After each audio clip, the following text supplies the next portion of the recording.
ওগো রূপা, কাল থেকে অঝোরে বৃষ্টি হচ্ছে, আজকে বোধহয় হাটে যেতে পারবো না। ভেবেছিলাম কিছু শাকসবজি গায়ের হাটে বিক্রি করতে পারবো, মানে পারলে দুটো টাকা আসতো।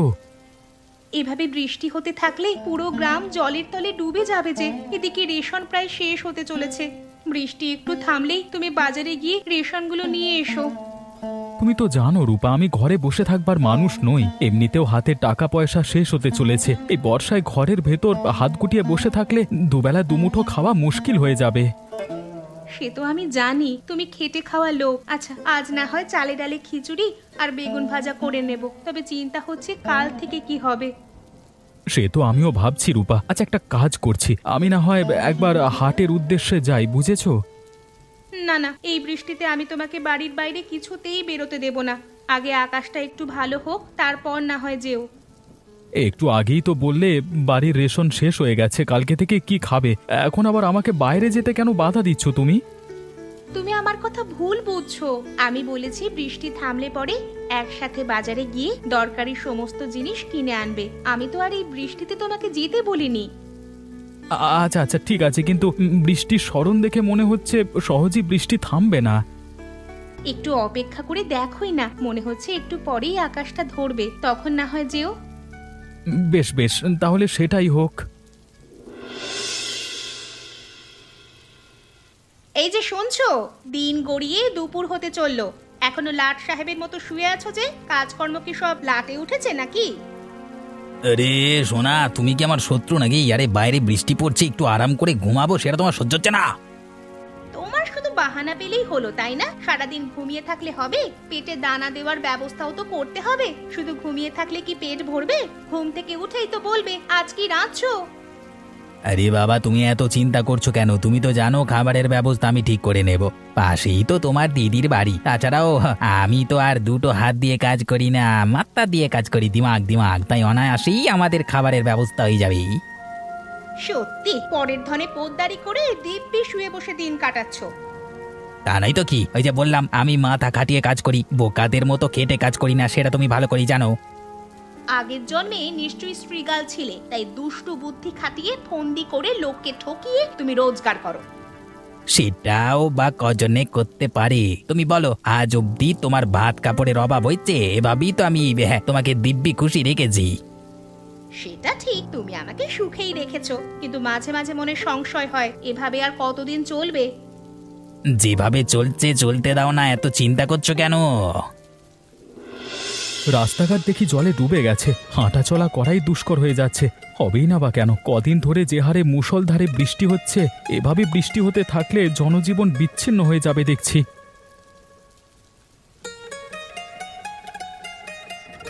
ওহে হরিদা, কোথায় যাচ্ছ বৃষ্টির মধ্যে মাথায় ছাতি দিয়ে? ও নিশি, তুমি? আসলে বাড়িতে চাল ডাল মশলাপাতি কিছুই তো নেই, শেষের পথে প্রায়, তাই বাজারে যাচ্ছিলাম। হরিদা, বাজারে কি করে যাবে তুমি জানো না? আরে বালির চরে যাওয়ার রাস্তা ভেঙে জলের তলায় ডুবে গেছে। না না, আমি কি করে জানবো? কদিন ধরে ঘর থেকে তো বের হতে পারছি না। তুমি বাড়ি ফিরে যাও, ওই রাস্তায় দেবে বাজার যাওয়া কোনো মতেই সুবিধাজনক হবে না, বুঝলে? কিন্তু আমার যে বাজার যেতেই হবে, নইলে রেশনে জিনিসপত্র না আনতে পারলে যে না খেয়ে মরবো। আমি বুঝতে পেরেছি, কিন্তু এত ঝুঁকি নিয়ে যাওয়াটা উচিত হবে না। বর্ষা থামলেই রাস্তা মেরামত করা সম্ভব। সর্বনাশ, তাহলে তো কোনো বিকল্প দেখছি না ঘরে ফিরে যাওয়া ছাড়া। এখন তো দেখছি শুধু জল খেয়ে থাকতে হবে। হরিদা, আমি তো যাবতীয় জিনিসপত্র কিনতে বাজারের দিকে যাচ্ছিলাম, কিন্তু রাস্তার এমন অবস্থা দেখে ফিরে এলাম। আচ্ছা নিশি, আমরা কজন মিলে রাস্তাটা মেরামত করলে কেমন হয়? যার যা রাস্তা শেষে করলো, রবিকেও না হয় বলবো আমাদের সাহায্য করতে, এতে আমাদের গ্রামবাসীদেরও সুবিধে হবে। হ্যাঁ, সেটা তো করাই যায়, কিন্তু আমি তুমি মিলে এই রাস্তাটা মেরামত করা অসম্ভব। রইল বাকি রবির কথা। যে লোক অন্যের মাথা ভেঙে খায়, সে আবার জনগণের স্বার্থে কোনো কাজ করবে? অসম্ভব। আচ্ছা ঠিক আছে, তুমি আর আমি মিলেই না হয় একবার চেষ্টা করে দেখি। ও রূপাদি, আজ কি রান্না হলো? না রে বোন, বাড়িতে রান্নার সামগ্রী শেষ হয়ে গেছে। তোর জামাইবাবু গেছে বাজারে বাজার করে আনতে, ফিরে এলে তারপর রান্না করব। কদিন ধরে যা বৃষ্টি, ঘর থেকে বেরোনো কঠিন হয়ে উঠেছে। তা তুই কি রাঁধলি? ঠিক বলেছ গো দিদি, এই বৃষ্টিতে বাড়ি থেকে বের হতেই ও পারছে না, কাজকর্ম সব লাটে উঠেছে। কি আর করার, এই বর্ষায় সকলেরই অবস্থা খুব খারাপ। বাড়ির পেছনের বাগানে বেশ কটা মিষ্টি কুমড়ো হয়েছে, ভাবছি কুমড়ো সেদ্ধ আর গরম ভাত করব। যাক, দিদির মুখে শেষমেশ কাজের কথা বেরিয়েই এলো। আমি রবিকে গিয়ে বলি কটা কুমড়ো দিদির বাগান থেকে চুরি করে বাজারে বেচে আসতে, এতে কিছু টাকা আসবে হাতে। কি রে সোনা, নিজের মনে মনে কি বিড়বিড় করছিস? ও না না, কিছু না গো দিদি, আসলে চিন্তা করছি দুপুরে কি খাবো। বাড়িতে খাবার মতো কিছুই তো নেই যে পেটে কিছু দেব। আর বোন, আমি না হয় তোকে কুমড়ো সেদ্ধ আর গরম ভাত দেব, সাথে ঘরের তৈরি ঘি। বলছিলাম রূপাদি, রবি আবার সেদ্ধ খেতে পারে না, যদি তুমি কিছু মনে না করো তাহলে মিষ্টি কুমড়োর বড়া করে দেবে গো। বাড়িতে তেল তো প্রায় ফুরিয়ে গেছে, কুমড়োর বড়া কি করে করব?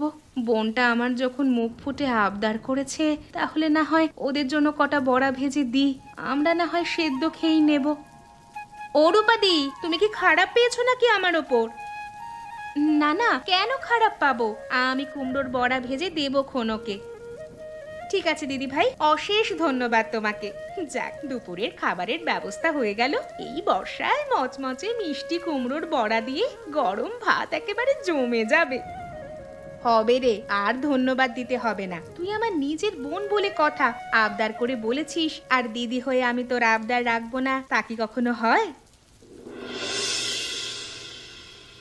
শুনছো, তাড়াতাড়ি খেয়ে দাও, পেটের ভেতর ইঁদুর দৌড়াচ্ছে। তোমার আর তর্স হয় না, বেলা করে উঠে হুকুম দিচ্ছ যে একবারও রান্নাঘরে গিয়ে দেখে এসো বাজার হাট আছে কিনা, শুধু ঘুম আর খাওয়া। ও রাগ করছো কেন? এই খেয়ে নিয়ে একটু বিশ্রাম করি, সন্ধেবেলায় যাবো বাজারের দিকে।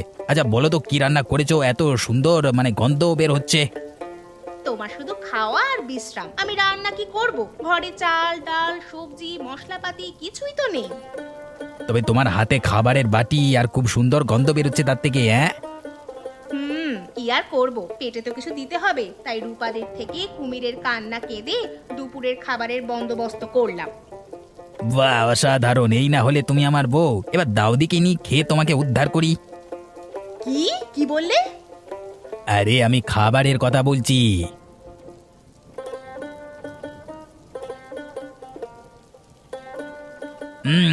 চমৎকার, বাহ দারুণ!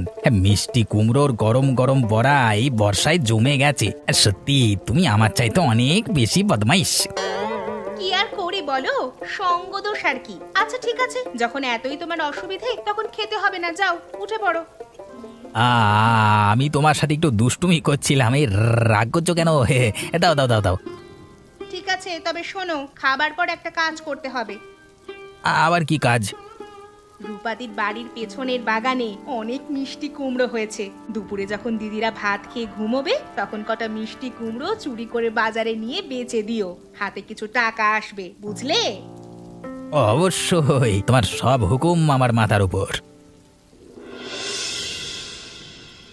রূপা, বুঝলে আজকে বাজারে যেতে পারলাম না, তাই কিছুই আনতে পারিনি রান্নার জন্য।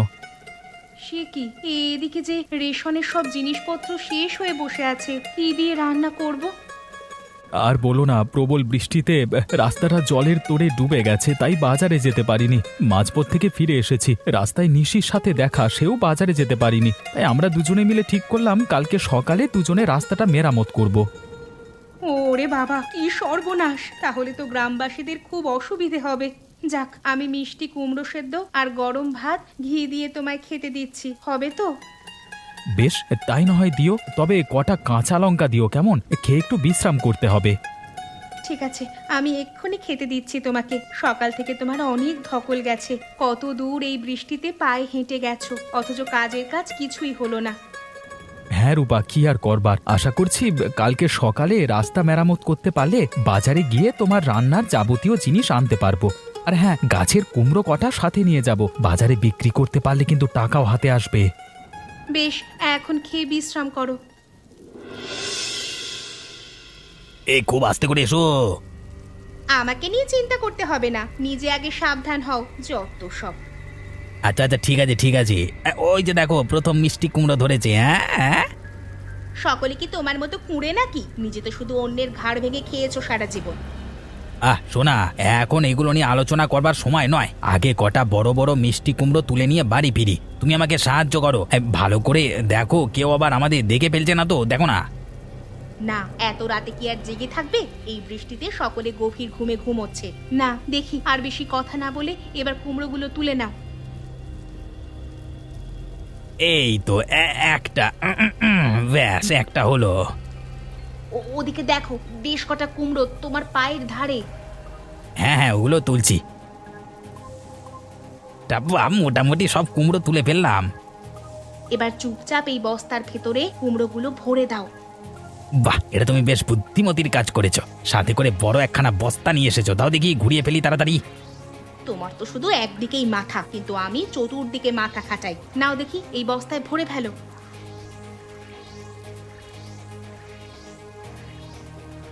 এবার কেটে পড়ি, চলো। কালকে সকালে বাজারে গিয়ে কুমড়োগুলো বেচে দিলে অনেক টাকা পাবো, বুঝলে? তা তো বটেই, কুমড়োগুলো বেশ বড় মাপের বলে মনে হচ্ছে, খেতে অনেক স্বাদ হবে। আজকে দুপুরে এই কুমড়োর বড়া যে করে দিয়েছিল, খেতে বেশ হয়েছিল। হায় রে রূপাদি, ওনার সবগুলো যে আমাদের ভোগে গেল। এই কি সর্বনাশ হলো আমার! কুমড়োগুলো সব চুরি হয়ে গেল। এই বৃষ্টি রাতে কে আমার কুমড়োগুলো তুলে নিয়ে গেল? আমি তো কারোর কোনো ক্ষতি করিনি, তাহলে কে আমার এত বড় সর্বনাশ করলো? ও রূপা, তাড়াতাড়ি এসো, দেখে যাও কি হয়েছে। কি হয়েছে? এত চিৎকার করছো কেন? দেখো রূপা, আমাদের সব মিষ্টি কুমড়োগুলো রাতের বেলা কেউ ঝেপে দিয়ে চলে গেছে। সর্বনাশ! এমন কাণ্ড কে করলো? কত কষ্ট করে যত্ন করে আমরা এই গাছগুলোকে এত বড় করেছি, এখন যখন এত মিষ্টি কুমড়ো ফলেছে সেগুলো চুরি করে নিয়ে গেল।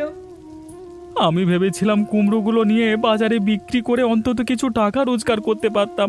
সেই টাকা দিয়েই তোমার রান্নার যাবতীয় জিনিস কিনে আনতাম, আর দেখো কি সর্বনাশটা হয়ে গেল। সত্যি, আমাদের সাথে এরকম যারা করেছে তাদের কখনোই ভালো হবে না। আচ্ছা শোনো, তুমি আর বেশি চিন্তা করো না। আমি কিছু কলমি শাক, কাঁচা লঙ্কা আর ভিন্ডি গাছ থেকে তুলে দিচ্ছি, সেগুলো নিয়ে তুমি বাজারে বিক্রি করে আসো।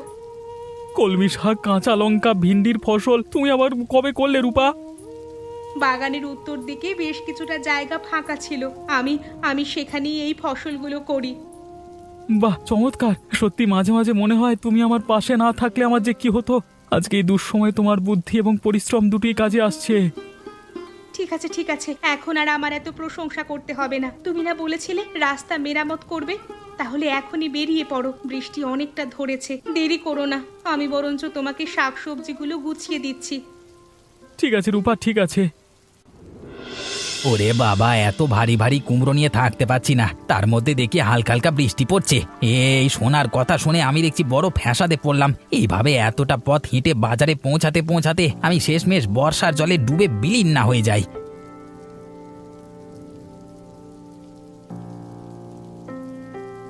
ওরে বাবা, এখন তো দেখছি রাস্তা জলের নিচে ডুবে গেছে।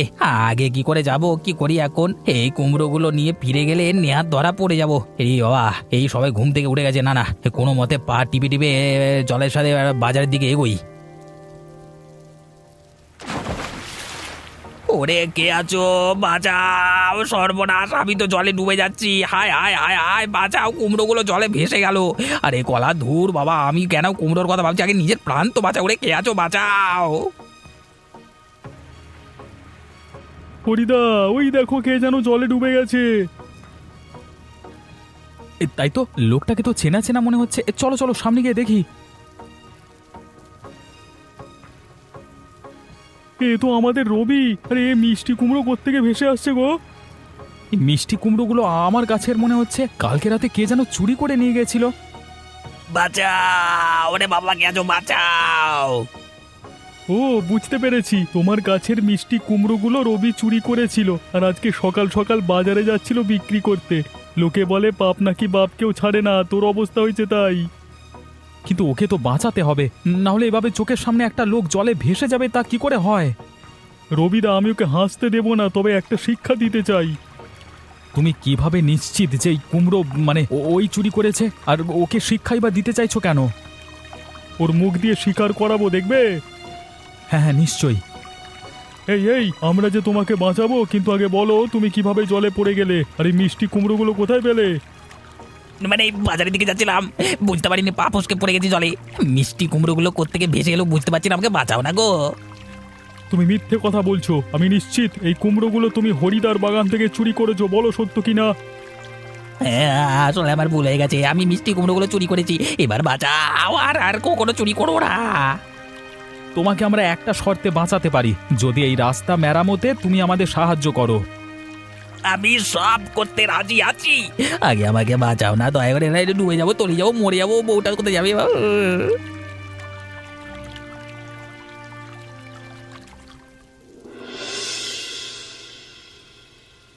এই অপমানের বদলা আমি নেবই। আমাকে অপদস্থ করেছে এই হরি আর ওই নিশি মিলে, আমি তাদেরকে ছাড়বো না। তোমার দ্বারা কিচ্ছু হবে না, তুমি শুধু মুখেই বড় বড় লেকচার, কাজে কর্মে লবডঙ্কা। তুমি আমার কাটা গায়ে নুনে ছিটে দিও না, আমি এখন জখমি বাঘ, যতক্ষণ পর্যন্ত আমি ওই ওই হরিকে সাহায্য করতে না পাচ্ছি ততক্ষণ আমার শান্তি নেই। হালুম, তাহলে তুমি কি করবে শুনি? আমি আজকে রাতেই বড় নালাটা ভেঙে দেব, একটা সরু নালা কেটে হরির ঘরের কাছে যুক্ত করে দেব। তাতে কি হবে? কি হবে মানে, গ্রামের সমস্ত জমা জল সেই নালা দিয়ে প্রবাহিত হয়ে হরির ঘরে ঢুকে যাবে রাত্রিবেলার মধ্যে, ওর জল ঢুকে মানে ঘর ডুবে যাবে, ডুবে যাবে। বেশ ভালো বুদ্ধি করেছো তো, দুজনেই ঘর সহ বর্ষার জলে ডুবে যাবে। কিন্তু ওই নিশির কি করবে? ওই নিশির ব্যবস্থাও আমি করছি, সময় আসলে জানতে পারবে। হ্যাঁ, হরিদা বাড়িতে আছো? কি ব্যাপার নিশি, এই বৃষ্টির মধ্যে তুমি হঠাৎ আমার এখানে এলে যে? সব ঠিক আছে তো? সব ঠিক আছে, তবে আমার মনে একটু সংশয় হচ্ছে, তাই ভাবছি তোমার সঙ্গে আলোচনা করি এবং আমরা সকলে মিলে একটু সাবধানে থাকি। কেন, নিচে কি হয়েছে একটু খুলে বলো তো। তোমার কথা শুনে আমার মন ভীষণ অস্থির করছে। তুমি আতঙ্কিত হয়েও না বৌদি, আসলে সাবধানের মান নেই তো, তাই সময়টা একটু সাবধানে থাকতে হবে, আর কিছু না বেশি। কি কি কারণে সাবধানে থাকতে হবে? আসলে রবির আচরণ আমার খুব একটা ভালো ঠেকছে না। সেদিন ওকে দিয়ে রাস্তা মেরামত করিয়েছি এবং কথা শুনিয়েছি বলে ও কিন্তু ভেতরে ভেতরে আমাদের উপর রেগে বসে আছে। সর্বনাশ, আমার ভাবতে ভারী দুঃখ হয় যে আমার ছোট বোন এবং বোনের জামাইটা এতটা নিম্ন মানসিকতার মানুষ। আমি তাদেরকে কত ভালোবাসি, কিন্তু তারা আমাদের পেছনেই ষড়যন্ত্র করে। বৌদি, এ জগতে কিছু লোক আছে, তাদের চরিত্র কখনো ঠিক হয় না। তুমি তাদের উপর যতই উপকার করো না কেন, ঠিক কাল সাপের মতো সময় এলে তোমাকে ছোবলাবেই। হ্যাঁ, একটু সাবধানে থাকতে হবে। বুঝতে পেরেছি নিশি, তুমি আমাদের জন্য এতটা চিন্তা করো, তার জন্য সত্যি আমরা তোমার কাছে কৃতজ্ঞ। তুমি এ কি বলছো? এভাবে বলে আমাকে ছোট করো না। আর একটা কথা, আজকে রাতে আমি তোমাদের বাড়িতে থাকবো। কেন নিশি, হঠাৎ আজ রাতে কেন আমাদের বাড়িতে থাকতে চাইছো? তুমি কি কোনো বিপদের আশঙ্কা করছো? বলতে পারো তাই। তুমি চিন্তা করো না, আমরা যদি একসাথে জোট হই তাহলে সমস্ত বিপদ কাটিয়ে উঠতে পারবো।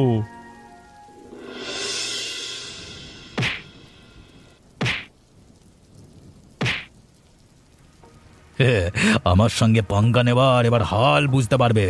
এই বর্ষার জল বড় নালা হয়ে ছোট নালা বাদ দিয়ে হরিদার ঘরে পৌঁছাবে। আজ রাতের মধ্যেই পুরো জল একবার মানে পুরো ঘর জল ভর্তি হয়ে যাবে।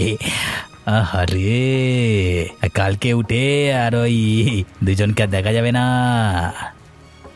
আত্মবিশ্বাস ভালো, কিন্তু অতিরিক্ত বিশ্বাস কিন্তু ভালো নয়, বলে দিচ্ছি। যা করছো ভেবে চিন্তে করছো তো? এই শোনা, তুমি শেষবারের মধ্যে আবার ভরসা করে দেখো, এবার আমি এক ঢিলে অনেকগুলো পাখি শিকার করে দেবো। আমি খুশি হব যদি রূপাকে তুমি শেষ করতে পারো। ভালো মানুষের মুখোশ পরে দিদি সব সময় আমার পেছনে লাগে, আমাকে হিংসে করে। ওর একটা ব্যবস্থা করতে পারলে আমি 5 ব্রাহ্মণকে নিজের হাতে রেঁধে খাওয়াবো। বাবা বাবা, নিজের দিদির সম্পর্কে এমন ধারণা পোষণ করে রেখেছো। যাক, আশা করি আমি তোমার মনের কামনা পূরণ করতে পারবো। শুধু দেখতে চাও কালকে সকালে কি হতে চলেছে।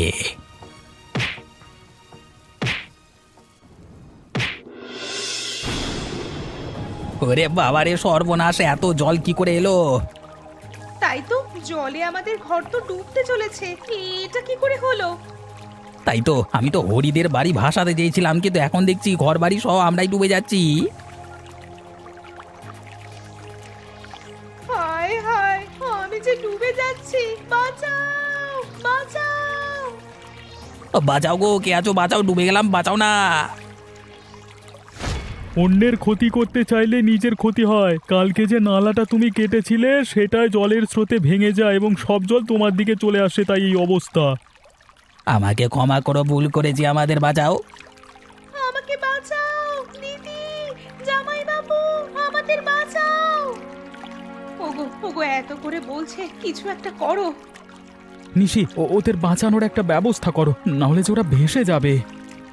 হরিদা বৌদি, আর কোনো রাস্তা নেই ওদের বাঁচানোর। এই জলে নামতে গেলে আমরাও ভেসে যাব। বড় নালা ভেঙে বর্ষার জল ওদিকটা ভাসিয়ে নিয়ে যাচ্ছে। আমার বোনটা যে ডুবে যাচ্ছে, আমরা কিচ্ছু করতে পারছি না। আহারে, কতটা অসহায় আমরা, ওদের বাঁচাতে পারছি না। কর্মের ফল হরিদা, সত্যি খুব দুঃখজনক। বাঁচাও, ডুবে গেলাম, বাঁচাও। বাঁচাও।